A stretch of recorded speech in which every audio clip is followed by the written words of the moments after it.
They left New York 2 hours ago on Friday afternoon, and they still had an hour's drive left before they would be home. They had just dropped off their only child, Lisa, at her college campus, where she was beginning her studies. Nancy glanced over at her husband, Bill, who was driving their Ford Transit because they needed to transport Lisa's belongings and couldn't use her BMW 230i convertible. Sheesh, time really flies, she thought. It was her high school graduation day when she found out she was pregnant. Bill was still in college, studying to be an engineer.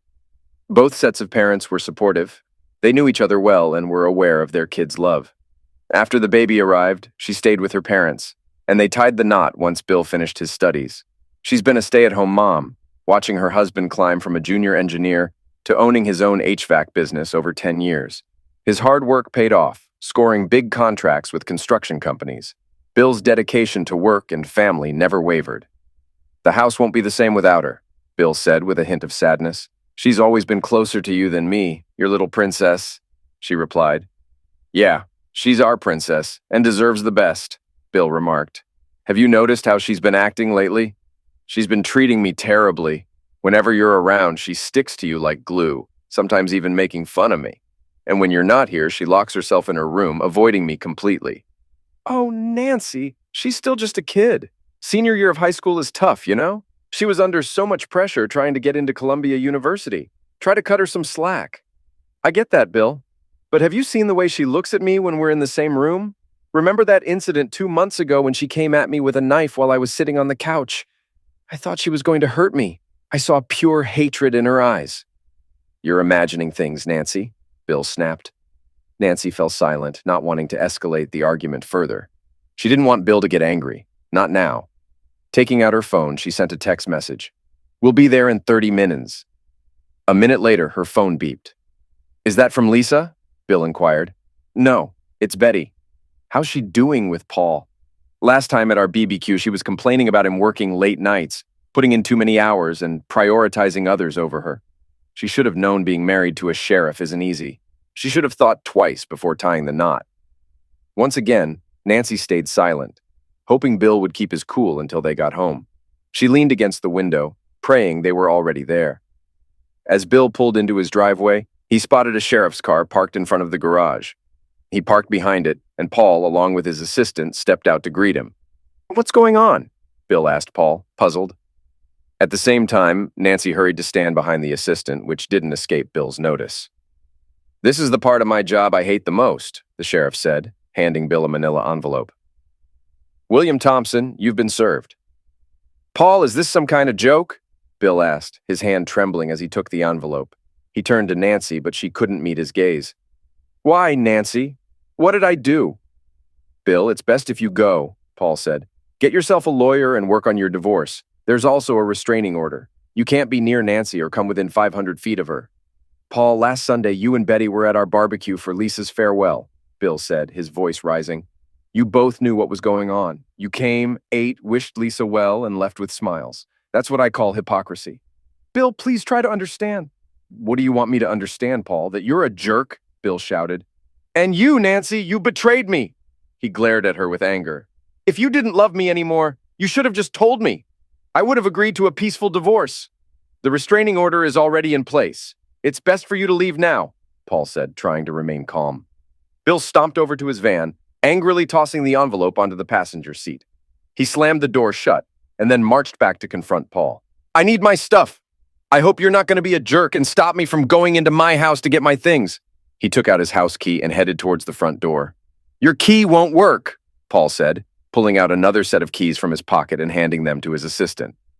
"It seems you've thought of everything, or was it Betty's idea?" Bill accused. "She probably arranged for a locksmith while we were gone. Am I right?"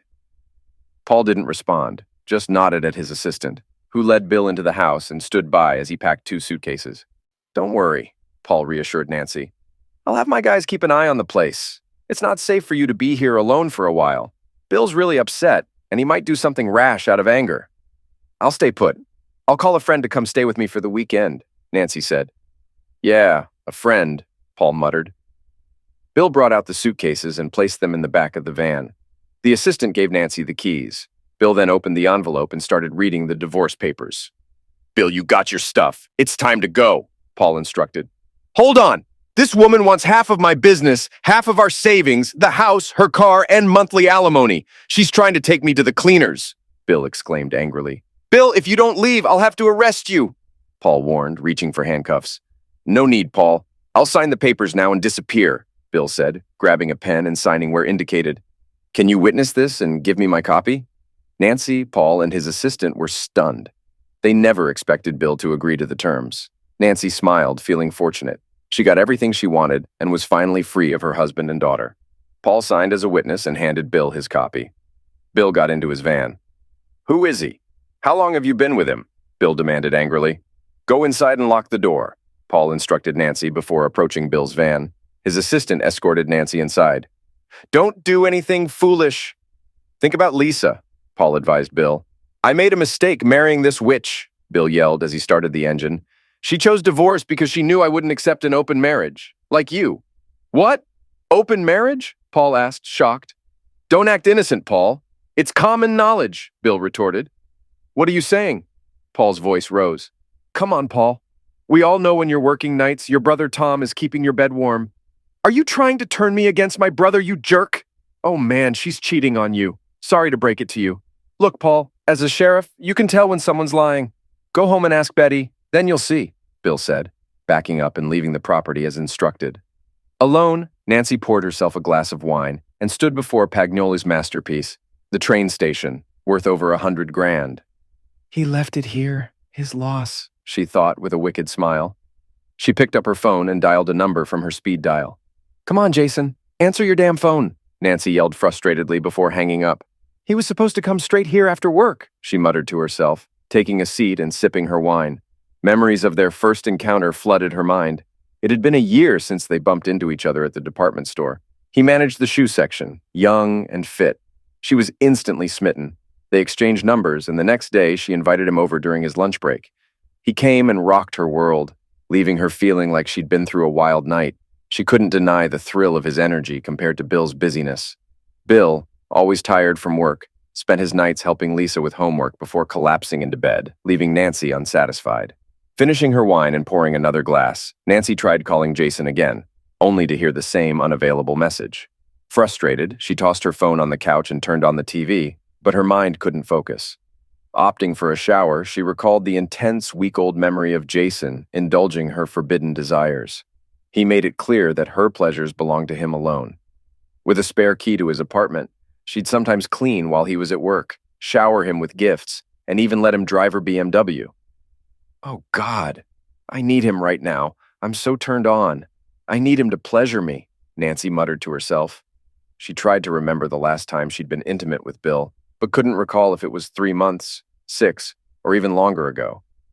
It didn't matter, though. She had her young lover, a real man who could satisfy her desires. They could be together without fear now. She was free, and he would move in with her that evening. After her shower, Nancy returned to the living room, grabbed her cell phone, and cursed again. Where are you, Jason? Why won't you answer the damn phone? Frustrated, she went to the kitchen and made herself a light dinner. Damn, I can't leave the house, or I would have driven to his place. Then something on the TV caught her attention. Rushing back to the living room, she turned up the volume and watched in horror as Paul, in handcuffs, was escorted to a police car. Sheriff Paul Anderson ended his wife in the head and then drove to his brother's workplace, where he ended him 5 times. Both the wife and the brother are passed, the news anchor reported. Nancy switched off the TV and sat down, shocked.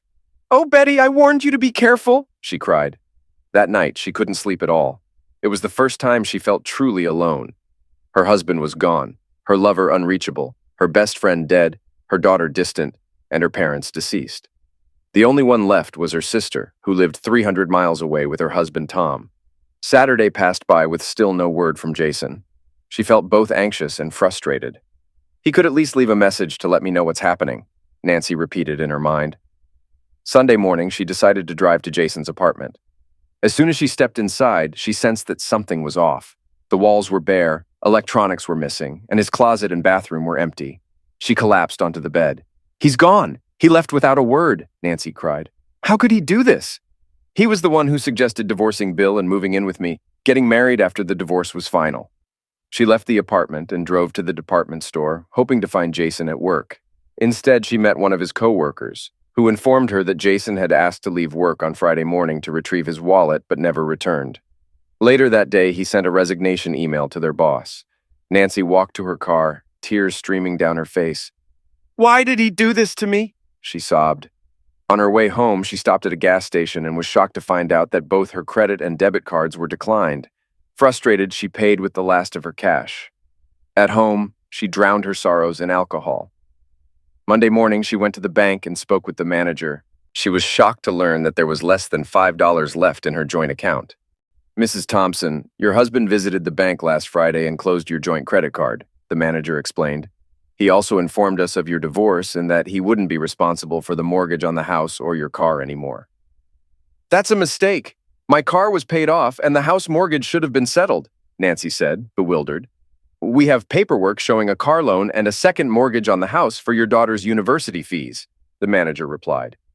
"But why is there no money in my account?" Nancy asked. "Your account was debited to pay the monthly mortgage and there haven't been any deposits for the last 3 months. Whatever money was there has been used up." "What about my husband's business? There should be monthly transfers from the company's account," Nancy inquired. "Unfortunately, Mrs. Thompson, I can't share Mr. Thompson's account details or business matters with you.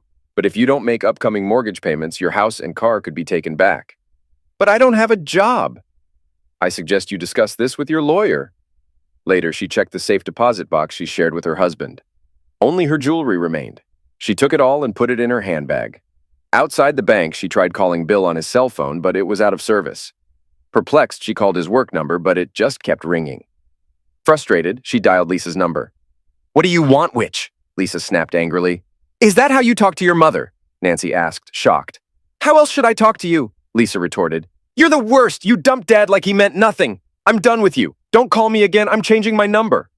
Then the line went dead. Nancy sat in her car, stunned, gripping the steering wheel. Her thoughts raced as she tried to understand why Jason left without a word, questioning where her plan went wrong. She called her lawyer and secured a same-day appointment for the late afternoon. "After your call this morning, Mrs. Thompson, we looked into your husband's company," her lawyer informed her. "He filed for bankruptcy last Thursday before being served by you. The company is likely to be dissolved." "But you said I could get millions last time," Nancy exclaimed.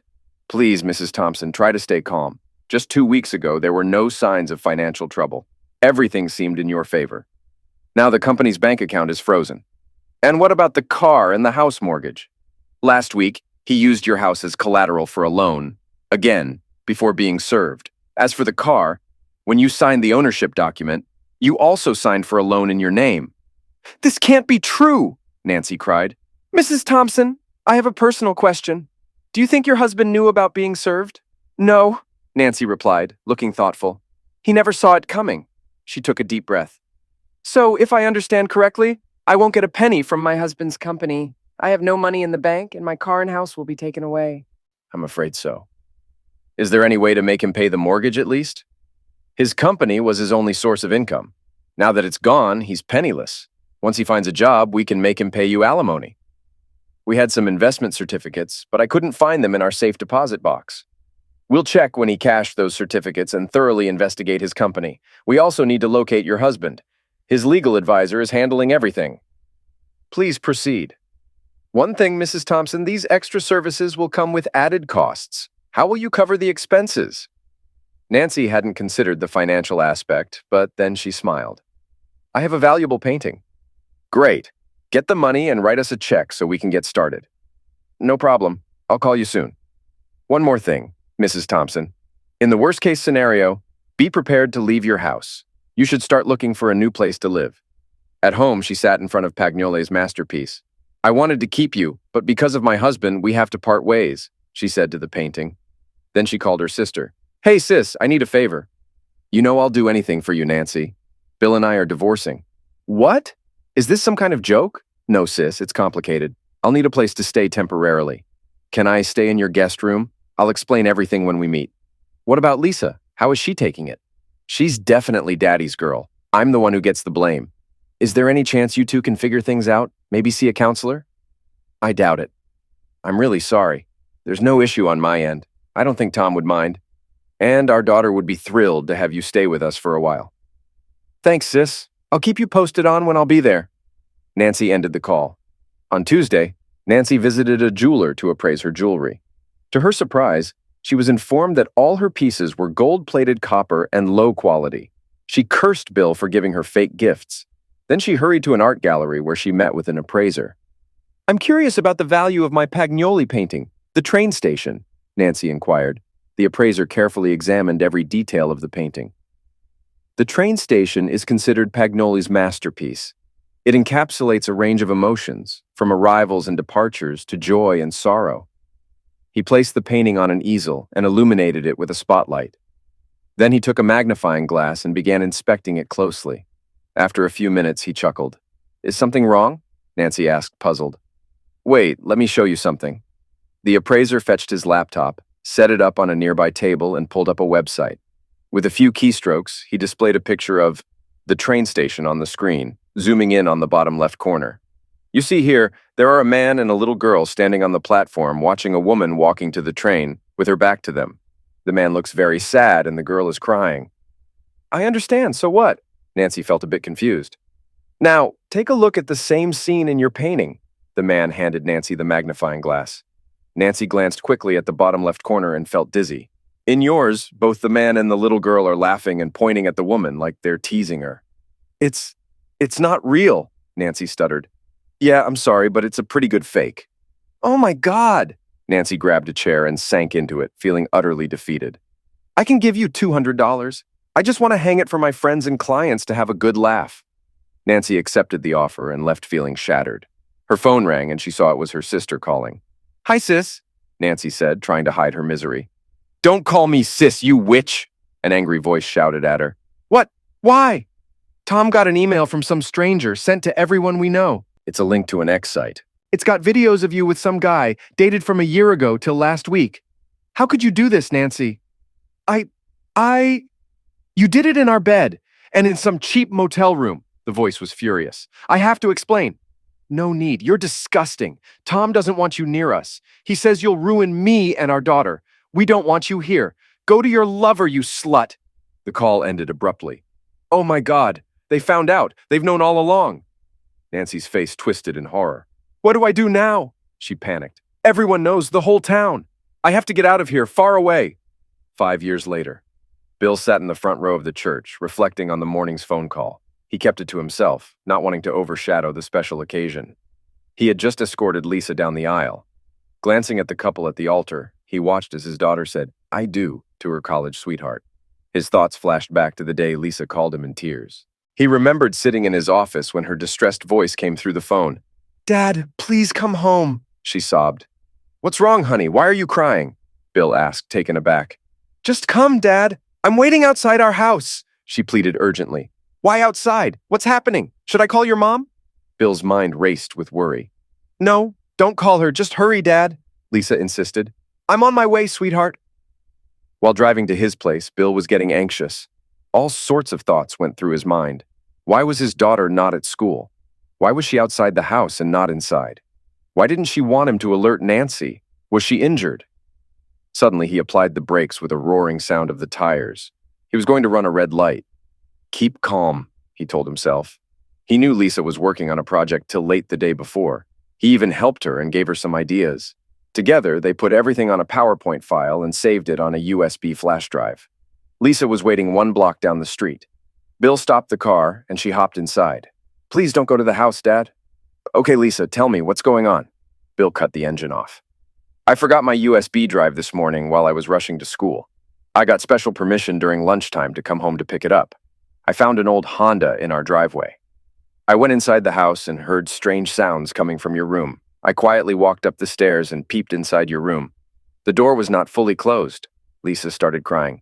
Okay, sweetheart, inhale, Bill said in a soothing voice. He stroked her back. Take your time. I saw a man. They were both without clothes. They had closeness, Dad. She's cheating on you, on us, Lisa sobbed. Bill sat there in shock. He realized that his 17-year-old daughter knew what cheating was. Are you sure of what you've seen? He turned to face her. I recorded it on my phone. She used her phone to capture it. She then showed it to her dad. Bill's world stopped abruptly when he heard Nancy groaning. Dad, please get her out of the house. I don't want to see her anymore. She's not my mom. My real mom wouldn't do things like this. I need to consider it. What's there to consider? Just kick her out. It's not simple, honey. There are legal steps we have to take. Tell me, Dad, do you still want to be with her? Do you still want to sleep with her? I don't approve of cheating, but we need to understand why she did it, if it's a one-time thing, or if it's been happening for a while or will continue. Here he comes. Lisa pointed at the Honda driving away from the house, turning away from them. Let's follow him. Bill started the engine.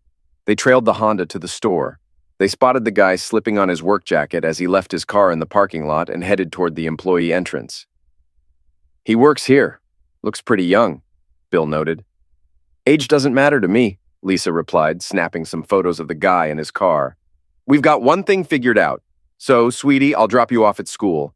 Then I'll swing back home, grab your flash drive, and bring it to you. When I talk to your mom, she's not my mom, Lisa cut in, her voice sharp. I'll tell Nancy that you called me and wanted me to bring it over. I don't want you facing her alone. Not now, not ever. Got it? I get it, but why? Because I don't want her catching on that we're on to her. I don't want you accidentally letting the cat out of the bag in your anger. What's your plan? I want to be in on everything you're doing. I need to be kept in the loop. Promise? I'm going to install security cameras in our house. And sure thing, Princess, I promise to keep you updated. I love you, Dad. Lisa hugged Bill. Love you too. Now, take me to school and hurry back with the USB. My class is starting soon.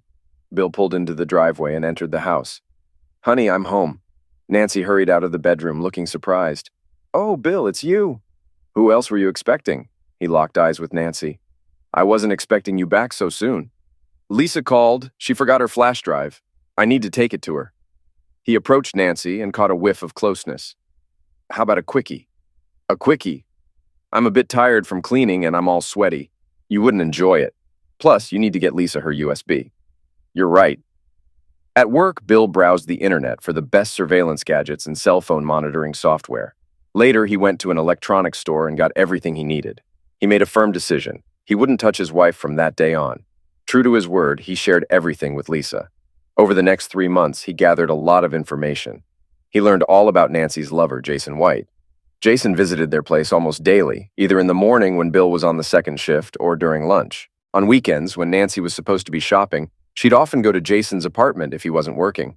Bill discovered she even had a spare key. He witnessed Jason taking her a whole innocence. He also overheard Nancy and her friend Betty sharing all their secrets, including Betty's affair with Nancy's brother-in-law. One Saturday, Bill found the spare key hidden in Nancy's handbag. He hurried to the mall and had a copy made. The next week, he went to Jason's apartment. It was in a rundown part of town, with no security cameras and the main entrance left unlocked. Inside, he installed small, hidden cameras powered by long-life lithium button cells.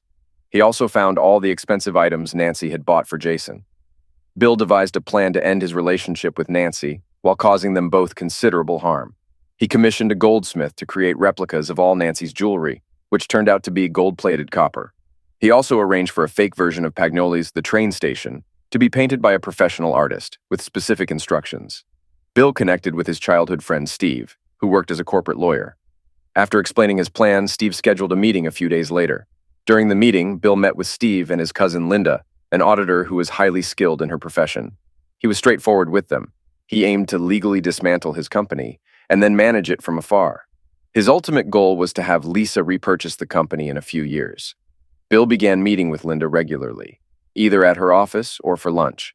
Linda, a widow whose husband had passed in a car accident, had a 10-year-old son and had not dated since her husband's passing. Over time, a friendship developed between them. One evening, Bill invited Linda to dinner and a movie, which she accepted. On that same night, Lisa stayed overnight at a friend's house, while Bill pretended to work late. Bill parked his car in Linda's driveway and thanked her for agreeing to come. "This is the first time I've been on a date since my husband passed," she said. "I get it. I hope you had a good time," Bill replied. "I did. Can we go out again sometime when you're free?" "We work together and you're still married," Linda reminded him. She kissed Bill on the cheek. "Let's take things one step at a time." With that, she headed inside her house. Bill urged Nancy to switch her car, but she was somewhat hesitant because she was fond of her Lexus. However, when he suggested that driving a BMW convertible would make her look younger, she agreed enthusiastically. Since the Lexus was paid off, Bill sold it and received cash for it. Then, he secured a car loan for the BMW and put everything in Nancy's name.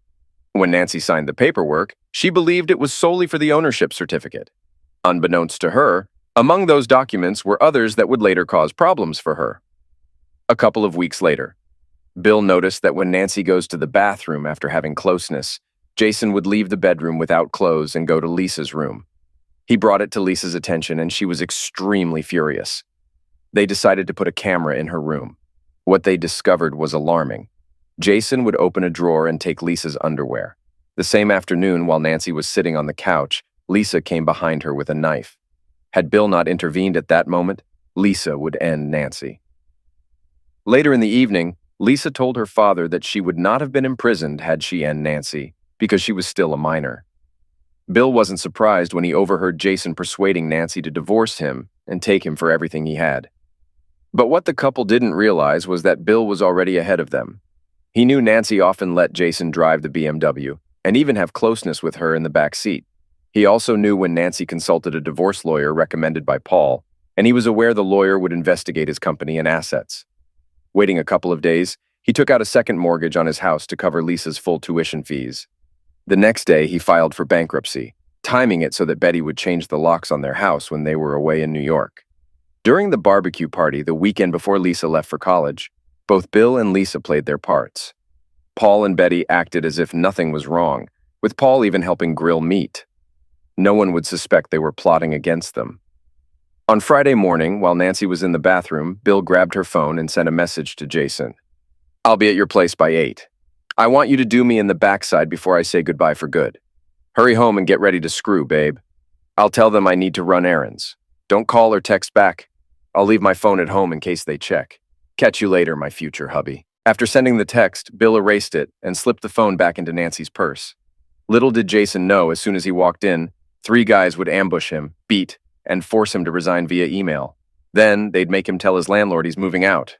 After drugging him, they'd clean his place, remove the spy cams, and loot everything, making it look like he left. They'd wrap him up and haul him off in a van, disappearing without a trace. Bill would keep it all under wraps, a secret he'd take to his grave, hidden from Lisa and Linda. Friday afternoon, after getting served, Bill checked into a motel. He chuckled while watching the evening news. Before dinner, one of the guys from Jason's place swung by. He handed over all the cameras and got paid. No words were needed. He didn't spill about where Jason's body ended up buried either. Saturday morning, Bill ditched his old phone, got a new one, and gave his new digits to Lisa. He then headed over to Linda's pad. There, he spent all his time sorting through and editing the video footage. He blurred out Jason's face to avoid any link if Jason went missing. He crashed in the guest room and bonded with Linda's kid. Bill and Linda kicked off the final step of their plan, where an elderly couple from Seattle would buy the company. Turns out it was Linda's relatives. No one on staff would lose their job. Monday, Lisa called, saying Nancy was on the hunt for him. They both had a laugh. Later, Bill posted all the videos on a raunchy site. Using a fake email, he sent the link to everyone they knew, even Nancy's brother-in-law. He stuck around Linda's for 3 more months until his divorce was sorted. They kept dating, but kept it PG. Linda made it clear, no touching till Bill was officially single. Bill agreed to keep his marriage vows until the end. Staying at Linda's had its perks. If there were any inquiries, Bill could say he was flat broke and crashing at Linda's until he got back on his feet. On the day of the hearing, Nancy didn't show up in court. With the house and Nancy's car already taken away, and Bill being broke and out of work, the judge quickly granted the divorce without any spousal support or splitting of assets. Nancy's lawyer didn't argue against it. Later, they crossed paths in the hallway. "You're quite the strategist, Mr. Thompson," the lawyer remarked. "Am I?" Bill responded with a furrowed brow, then walked off, back to the present. "Dad, pay attention." "Oh, sorry, sweetie, what were you saying?" "It's time for the father-daughter dance and everyone's watching, but you're not moving." "My mind was somewhere else, princess." Bill took his daughter's hand, spun her around, and they began dancing to the music. "Now, I've got to dance with your mom," Bill told Lisa when the song ended. "And I promised my little brother he'd be next," Lisa said with a smile. Bill approached Linda and asked her to dance. Later, Bill went to the bar and ordered a whiskey. Sitting down, his thoughts turned to a phone call he had received at home in his bedroom. "Good morning, Mr. Thompson. I'm Dr. Henry D'Souza from Dallas, Texas. It's about your wife." "What's wrong with my wife?" Bill asked, puzzled. She's in the next room right now. I mean Nancy Thompson. Bill hadn't heard that name in 5 years. He sank onto the bed. Go on, doctor. I'm a psychologist, and I'm treating my patient Nancy Thompson in her final days. Her final days? Yes, Mr. Thompson. Do you have a few minutes for me to explain the situation briefly? Yes, go ahead, said Bill, bewildered. Your ex-wife shared her life story with me, from her childhood to when we met. She said you were the only man she knew until she met Jason, a big mistake she regrets. She talked about planning the divorce and what came after. She believes you knew about the affair and set her up. She's come to terms with losing you and your daughter because she knows she was in the wrong. When she left town, she only had $200. She wanted to get away from everything, especially after the video recordings of her affairs surfaced. She hopped on the first bus and ended up in Texas. She found work as a waitress in a seedy bar by Interstate 20, mostly frequented by truckers. The owner gave her a cheap room in exchange for favors. After a year, she became pregnant and had to resort to a risky termination without proper medical care. Later, the owner started forcing her to have closeness with the truckers for money. Some used protection, but others didn't. By the time she went to the hospital, she had severe STDs and AIDS. She's very sick and knows she's dying. Her last wish is to see you before she passes away. I'm really sorry to hear that, doctor. My daughter's getting married today. I'll reach out to you next week. Don't wait too long, Mr. Thompson. Here's my direct line number. Hey, honey, take it easy on the drinks. You're driving us home later. Linda hugged her husband and gave him a sweet kiss. You mean the world to me, darling. Bill pushed his glass aside. I'd never risk your safety or our son's. Let's hit the dance floor. I want to feel you close, Linda whispered. A few days later, from his office, Bill called Dr. D'Souza to say he couldn't make the trip south due to his heavy workload. The doctor suggested Bill speak to Nancy over the phone. He'd connect the call to her hospital ward, where there was a cordless phone a nurse could bring to Nancy's bedside. Bill, is that you? Nancy's voice was barely audible. Yes, Nancy, it's me. Oh, Bill. Nancy's voice broke into tears. I'm sorry, Bill. Truly sorry for what I put you and our family through. Now I'm facing the consequences. I've forgiven you, Nancy. I've moved forward with my life, and I'm happy. Bill paused, taking a deep breath. I actually owe you thanks. After our divorce, I married an amazing woman, and we have a son together. Lisa considers her mom, and they have a great relationship. By the way, Lisa got married last Saturday. The wedding was beautiful, and her mom made sure everything was perfect. We're both looking forward to being called grandparents. Bill could hear Nancy sobbing on the other end. There was a commotion in the background of Nancy's hospital room. He waited patiently until a frantic voice interrupted. Mr. Thompson, I'm Nurse Angelica. I'm sorry, but I have to end the call. And the line went silent. Bill glanced at the family photo on his desk, smiling to himself. He who laughs last, laughs best, he murmured.